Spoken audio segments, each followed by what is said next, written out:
Tiền mã hóa vào Việt Nam đến 120 tỷ đô la Mỹ. Khoảng 20 triệu người dân Việt Nam sở hữu tài sản ảo. Tổng lượng tiền mã hóa đổ vào thị trường Việt lên đến 120 tỷ đô la.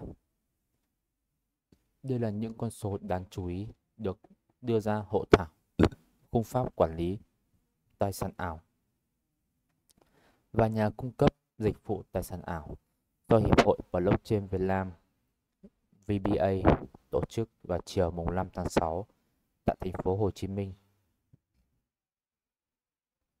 Theo báo cáo của hãng Chainalysis, Mỹ trong vòng 12 tháng tính đến thời điểm tháng 7 2023, dòng tài sản mã hóa vào Việt Nam lên đến 120 tỷ đô la. Trong cùng thời gian đó, dòng vốn nước ngoài đầu tư vào Việt Nam chỉ đạt 25 tỷ đô la, bằng khoảng 1/5 so với dòng tài sản mã hóa. Lượng tiền này đã tăng 20% so với con số 100 tỷ đô la Mỹ ở giai đoạn 2021-2022. Trong đó, khoảng 60% tiền mã hóa ở Việt Nam hiện được giao dịch trên các sàn giao dịch tập trung.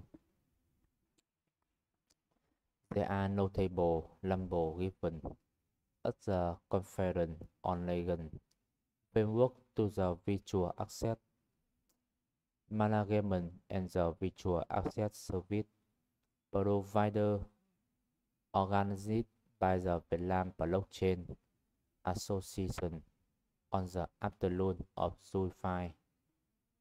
According to the report by the Chainalysis, within 12 months, the flow of crypto asset into Vietnam amount during the same the flow of foreign investment into Vietnam or research 25 billion USD. Theo số liệu của AAA, công ty thanh toán tiền mã hóa đã được cấp phép bởi cơ quan tiền tệ Singapore. Có đến 20% dân số Việt Nam sở hữu tài sản ảo. Lượng người sở hữu tài sản ảo Việt Nam thậm chí đứng thứ 3 toàn cầu nếu tính theo số lượng tuyệt đối. Chainalysis cũng ước tính tổng lợi nhuận của các nhà đầu tư tài sản mã hóa toàn cầu là 37,6 tỷ đô la Mỹ vào năm 2023. Trong đó Việt Nam hiện đứng thứ 3 với khoảng 1,2 tỷ đô la lợi nhuận. Tuy nhiên, do chưa có khung pháp lý, chưa có quy định cụ thể về các loại tài sản ảo, tiền ảo, tài sản mã hóa, tiền mã hóa, nên vẫn đang nằm trong khu vực kinh tế ngầm, chưa được ghi nhận trên các hệ thống tài chính chính thống.